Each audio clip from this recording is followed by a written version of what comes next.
Guys, really quickly before we jump into today's video, I wanted to just say a couple things. One is that this video is coming out a little bit later than it was supposed to. That's for a couple factors. One of them being that I was having a lot of trouble with the resolution of this video, so I tried to upscale it. It's looking as good as it can. I can't re-record it, but it's so important. I want you guys to watch it. So I'm just going to put it out there. Maybe just listen to the audio, or you can try to enjoy the quality of it. I'm sorry about that, but let's just jump right into it. Guys, welcome back to another video. This might be one of the biggest, most important videos I'm ever going to put out on this YouTube channel. I'm the Commonlad. If it's your first time here, guys, you're about to learn why I stopped running my eBay store after 8 years of doing it.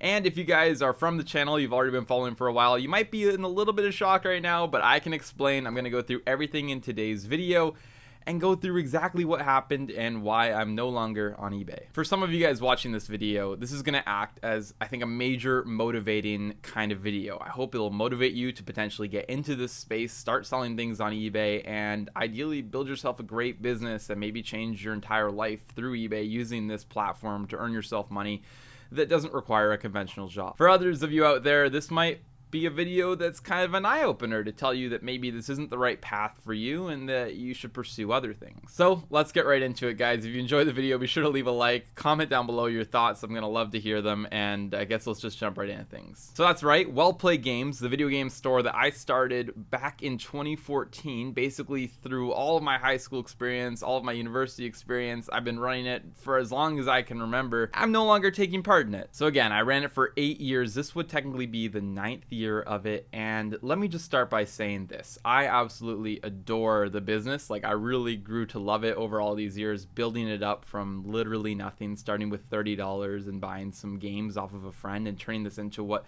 we were able to turn it into is absolutely insane. It started off as just a small little business where I was selling a few different things on eBay every single week just to simply fulfill my passion for business and selling things.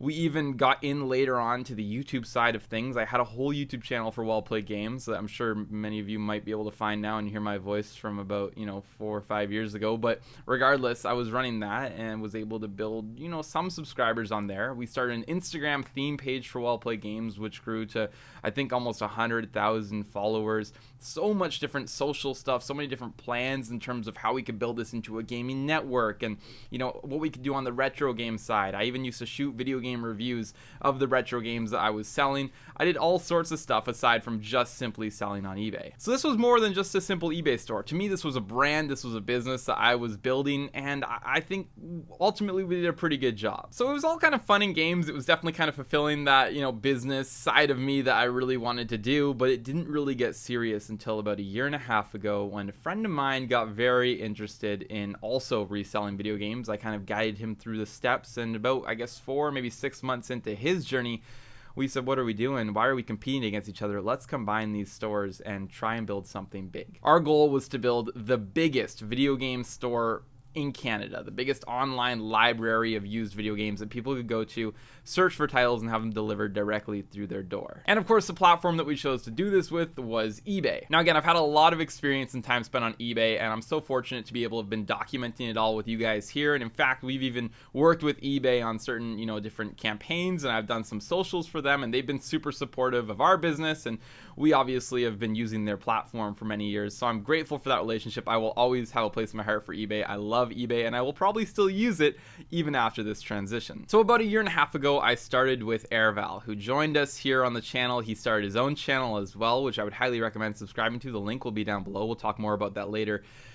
We started working together, and we were able to build a pretty good business out of it. I mean, we were selling a lot of things. We were hustling our butts off. We moved into a storage unit as we outgrew my basement here. We started buying lots, hundreds, thousands of games at a time, spending lots and lots of money on growing this store and working really hard towards our overarching goal of building the largest video game store in Canada. We got to a point where we would have certain weekends where we were sending out hundreds of orders. We had so many customers that we were talking to, creating bundle deals for large buyers and doing different marketing campaigns, really focusing in, narrowing in on all that eBay had to offer, whether it was their promoted listings or running different marketing and sales events. We were going back through old listings and upgrading them, and we were optimizing, our sell-through rates. All of the really cool kind of nitty-gritty stuff that I never even realized I would have loved so much about this business. We came up with very detailed accounting models and predictions for the months ahead, and we were able to kind of model this entire business and be able to create reports and different statements that provide us with great insight into how the business was operating. The entire thing as a whole was just a very cool experience, and we were doing quite well. Come November of last year, that was our record month. That was the best month that we have ever done in sales, in total amount of items going out. We were just slammed with orders. And it was at that point when I decided that I was going to start digging through some of the financial models and seeing how big we could really scale this. As we approached the new year, obviously we wanted to make sure that we really optimized, what we were going to be able to do with the business. We were coming off of our first full year working together, and we had made significant progress, but I wanted to make sure there was still room to grow and still room to turn this business into something really big. And unfortunately, for me personally, that's when I started to realize that there might be some problems and some things that I looked over with regards to this business that I maybe was ignoring or maybe just didn't realize, but that were gonna get in the way of our growth. You may notice that in November, the videos kind of started to lack. I was producing less content. Maybe wasn't as enthusiastic about everything. That's because over those couple months, I was really trying to think about where this business could go in the future. I started drawing up different financial models for it and trying to figure out how we could scale it to something big. Ultimately, though, at the end of the year and coming into January, after doing a whole bunch of thinking and a whole bunch of kind of research into what we could potentially do, I decided that this was no longer the business for me, that I was no longer going to be taking part in well-played games. Now, hold on, let me explain, because I said that there was going to be some good in this. I said that this might motivate you, and I think it will. So I want to break down the 3 reasons why I decided not to, and I want you guys to make your own decisions based on that. But again, it may not be for me, but it doesn't mean it's not for you. Okay, so let's get into it. The first thing that I started to do is I started to run through the numbers, figuring out, what kind of numbers will we have to hit to scale to a certain percent, and what kind of numbers would we need to be at on a monthly basis. What would that require in terms of total items? Could we split the items between some higher priced items? Are we selling too many low priced items, too many high priced items? What's our sell-through rates looking like? I started digging all of that stuff, which brings me to my first main reason for leaving, which was the scale. Scalability is a super important thing in a business, right? It's the kind of thing that allows you to propel yourself to the next level and grow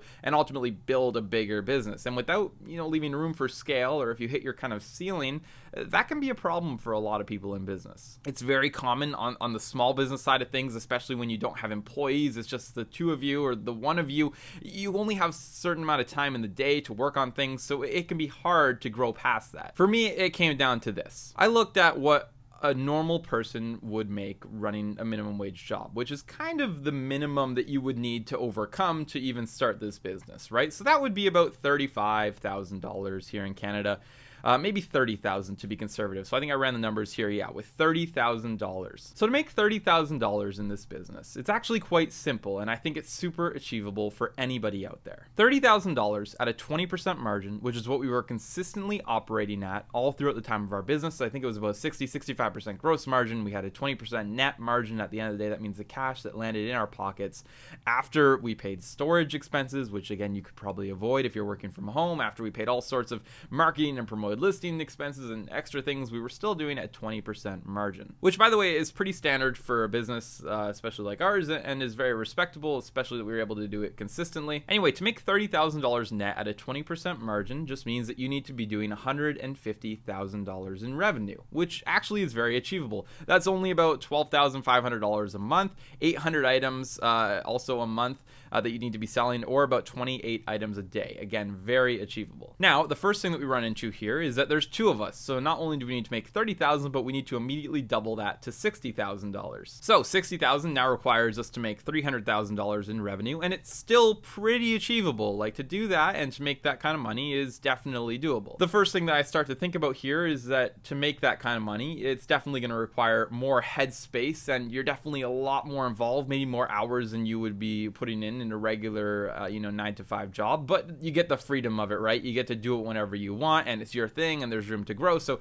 it's worth the trade-offs, in my opinion, at that point, to do $300,000 in revenue, make 60 grand, and split it between 2 people as their salary. Here's where we run into a bit of a problem. A 20% margin is assuming that we're not using any additional money out of that what would be salary for growth. When you're still in the growth phase, you need to be taking money out of that to put towards the growth of the business. So for example, even though we might be making a 20% margin right now, really 10% of that is being put back into the business to buy additional inventory to grow the business. Now, if you're already an established business and you're not looking for growth, then yeah, you can take that full 20% out as a salary. But if you still want to grow the business, you can't take that out as a salary. This is also where our idea of just building it to be as big as humanly possible gets a little bit tricky, because if we're not willing to leave some of the money on the table for our salary to take out, then we're not going to be able to support ourselves, right? So, I mean, our idea was always reinvest everything, reinvest all the profits, do it as, that way we can grow it as quick as possible and get it to the next level, which is a good idea in theory, except for the fact that we still need to live. Okay, so now let's say that 10% of that margin is being put towards growth and we're only getting paid out 10%. Well, that means that instead of $300,000 in revenue,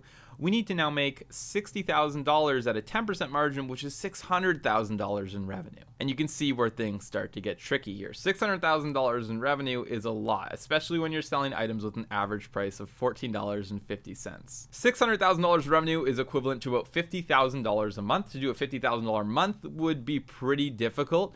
I'm not saying it's impossible, but it's definitely going to take you a lot of work and may even require employees, especially when you look at the fact that you would be selling 3,400 items, call it 3,500 items a month. That's about 114 items a day that you would need to be packing and shipping and processing, and not to mention the listing on that. You have to list a little bit more than that because your sell-through rate is less than what you're actually selling. For us, it was about 1% every 5 days. We were doing like 6-7% a month, so you definitely need to be listing more than that a day. For a little bit of perspective on that, 114 items a day sales, our best days that we accomplished were probably about 60 to 80 items in one day. Maybe we sold 100 items one day, if we had a really good record day.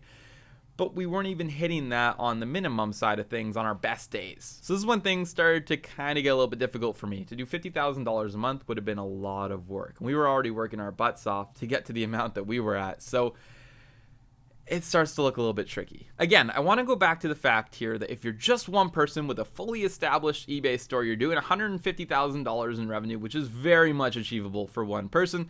$30,000 a year would be your take home at a 20% margin. Again, that's $12,500 a month. It's 862 items a month and 28 items a day. Very much achievable. It's easy to ship out 28 items a day. It's easy to list even 100 items a day, especially when you're dealing with video games and you can have templates and things. So that is very achievable for most people that want to get into this business. But I'll go back to the first reason here and the main reason why it doesn't work for me, and that's because of the scale issue. We couldn't scale it past what I want to scale it at. Even if we're doing 600,000 revenue and I'm only making minimum wage, I want to make more than that. I want to build something that has the potential to be huge. And so for me, seeing these kind of limits and these caps, and I'll explain why we have those limits here in a second, to see that is very hard because I want to have something that I can propel into a perpetual growth and something that can be big. So obviously at the point that we were at right now, there just wasn't enough money in the business to go around. We weren't doing enough revenue to even have enough money to pass around us to make enough salary and to leave enough room for growth. Another really important thing was that the sourcing time was starting to be very difficult. Sourcing as a whole, so not just the time to get stuff, but trying to find stuff online and communicating with hundreds of people to try and buy stuff. We had already established some connections with suppliers that we had tapped out fully, and to try and grow to get even more items. I mean, I was driving out to Markham for certain things and Mississauga for certain things, and driving out to Ajax for certain things, or wherever all around Toronto, trying to pick up as much stuff as possible, and that takes a lot of time out of your day. And then the thing that really started to hit me, because shipping is already not necessarily my favorite part of the business, was the shipping time. To start shipping out some of the stuff, we'd have a big weekend and I'd spend the entire day just shipping things out, and that for me was kind of an eye-opener. It's like, it's not just a matter of the money in the business, but we're at the point here where we're maxing out our time in terms of sourcing and shipping all this stuff. Yeah, we can list stuff if we have the time to do it to keep up with the numbers that we're trying to achieve. And sure, we can keep up with the customer messages and the accounting side of it, but to actually go and find all this stuff and to send it all out was taking way too much time. And that's when I realized that maybe I had hit, some sort of a ceiling, and sure, we could grow it past then, but for the two of us to be working on this and to try and hit 600,000 in revenue, or ideally more than that, so we could start earning more than just that minimum wage, that was going to become a really difficult thing to do. At a lower scale, when you're just trying to do a basic amount of revenue, like $150,000, $200,000 a year on eBay, you see tons of people doing it, right? All over YouTube, there's people that have achieved that with their stores. And I think it's a very realistic kind of number and target to do. And if you're looking to make anywhere between $30,000 and $50,000 as a salary on your own, on eBay, I think it's very achievable. Maybe we were in the wrong niche. Maybe there's other niches that allow you to scale more. I don't know. I always thought video games was a pretty good niche to scale, and obviously we did prove that we could build something out of it and we could scale. And as you're about to learn here, I mean, for one person in this business, it's very doable. So that was the main reason why I decided to leave. And after speaking to Araval about this, we had a lot of conversations about how it would work, and we tried to figure out, well, what should we do? Should we sell the business? Does somebody want to keep doing it? There really, at the end of the day, wasn't enough money for two of us in it, but for one person, it would be a fantastic business. So that's when I decided, okay, I want to try and move on to do something bigger. And Araval, in turn, decided that he would continue running the video game store, which obviously makes me very happy because the legacy of it gets to live on. And ultimately, I think he's going to do really well with it. We'll jump into that in a little bit more detail here in a second. I want to go over the next couple reasons why I decided to leave, and then we'll jump into the future of well-played games. Okay, the second main reason is that I was doing it for 8 years. And for anybody that knows, sometimes you just need a change. Sometimes it gets very repetitive, and although I wasn't working full-time on it over all these years and maybe wasn't as invested in the first few years, I definitely was on my mind, and it was something that was constantly in the back of my head. I need to ship things out, I need to be sourcing things, I need to update the accounting. And not to say that that's not good. I think that ultimately that's where I want to be. I've learned through this business that this is definitely a space that I want to operate in. I really enjoy it, and it's something that I want to pursue in the future in terms of just a business and running it myself. But there does come a point where every single day you get up and you do the same thing. The listings on eBay, we had put up thousands of eBay listings, and it's just very repetitive process. The shipping side of it was very repetitive, and even when I was creating content around it, I had conversations with the viewers and you guys to say that I don't know what to shoot. I mean, we're doing the exact same thing here every day. Is there something that you guys want to see different? I mean, what can I do? Because it feels like I'm just making the same kind of stuff over and over again. By the way, in case you guys couldn't tell, this is gonna be a long video. So that was difficult because another goal is to document my entire journey here on YouTube, and when I start to feel disconnected from that or unmotivated to do that, and it's very repetitive, I feel like I need a new kind of area to make content in, and I need to figure out something else to do. Yeah, it just kind of got old. I'm not gonna lie. I do still enjoy it, and I've even sold a couple things just on my personal eBay account as going through things. Like, I'm definitely not done with the platform or anything, but it was a lot of work and a lot of repetition, and I've just been doing it maybe for too long. And then the third main reason, which I've already kind of talked about, is that I want to find something new, something big, something scalable, some sort of business that I can run and operate, that I can learn about and I can figure out how to do. And I want to try and build something even bigger this time. I feel like well-played games, I don't regret a single second of it. I learned so much through this process that I'm just so grateful that I was able to, I guess, give myself this experience. I was grateful for Araval that he came on board and we were able to work through this together, and I learned so much that I want to take all of that knowledge and skill and I want to apply it to something new, something that could be bigger and even better. And obviously, if we can build something, maybe even get Araval back involved in the future, I don't know, but I just need time to now think and try to come up with those ideas, and that's what I'm planning on doing. Okay, so the future. Well-played games, obviously, again, like I said, I had some talks with Araval. We were able to work out a deal. He did end up buying me out, so he's bought out my half. It is 100% his now, and he will continue to run well-played games by himself. And quite frankly, I think he's going to do really well. I think, like we're talking about in terms of this just single person model, if he can optimize that, he's already brainstormed with me and we bounced a bunch of ideas off each other. He's talked about how he wants to get more into some higher price items, doing some consoles, exploring different niches, and growing this to be all that it can be, which I think is really cool. And I think he's going to do really well at it. That guy is hardworking and he definitely has what it takes. So if, again, you haven't already followed his channel and you want to continue to watch the journey of well-played games unfold, be sure to subscribe to him. His links are down below, and you can continue to watch the entire process. It's not over. It's still going to be documented here on YouTube, which is so cool to think. And again, I wish him all the best. I'm here to support him in any way, and obviously I think it can become something really, really cool. And even if it doesn't become, maybe it can become the largest video game store. I'm not saying that it can't, but let's say it doesn't become a multi-million-dollar, big thing that maybe I had envisioned when I was younger. I think it can still be something really, really cool. So that obviously makes me happy. The future of well-played games is in good hands, and it is on its way, to success and to ideally supporting somebody, which is really cool. The other side of it is my future and the future here on the channel, and what am I going to do? Obviously, again, I've been running this as long as I can remember, so I haven't really had a time in my life where I've kind of been like, I can kind of do anything now. I've got all sorts of options that are open, and I could do whatever. My thing is that I don't want to jump into something right away here. I'm going to take a couple months, maybe even a year, maybe until, next year, maybe till the fall. I'm going to take some time to really think about what would be my best options moving forward. For me, obviously, the main thing is that I want to be involved in my own business. I want to start something. I want to run something that could potentially be huge. And at the same time, half of me wants to jump right in and try to create that as quickly as possible, because I can get a jump on it and have a whole another year under my belt running that business. But then the other half of me is saying maybe I should slow it down and think about it a little bit more. The first thing that I went and did right after this was I applied back to school. So if you guys didn't know, I did a couple years of financial accounting in university.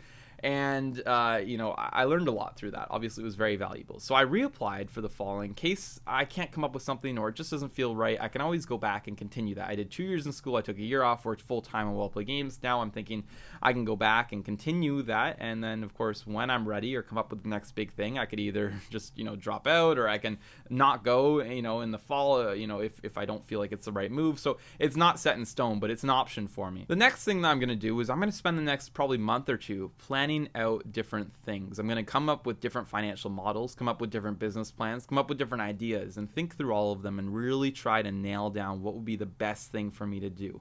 I can then start to create a brand around it, create an idea, create a very solid business plan with all the numbers that are required and kind of my future goals. And then after that, ideally, I'm going to go and try and work maybe in that field. Maybe if, and this is totally arbitrary, but for example, if I was going to open a coffee shop, maybe I go and work at a coffee shop for a month and then learn all the insides of that and see how they're operating it. One of the most valuable things that I did in business was I went and I took a job up at a music store. And when I was working there for only about maybe 5 or 6 months, it was actually kind of an intern thing or a co-op thing. But when I was there, I learned all sorts of things about how they operate their business, the insights of it, the inventory systems, the processing, how they sell things. And that's all very valuable information. So whenever you can get that kind of opportunity within your niche, you don't have to do it for a long time, 1 or 2 months, maybe 6 months tops. There's no sense in, otherwise it just gets repetitive. You're learning the same thing over and over again.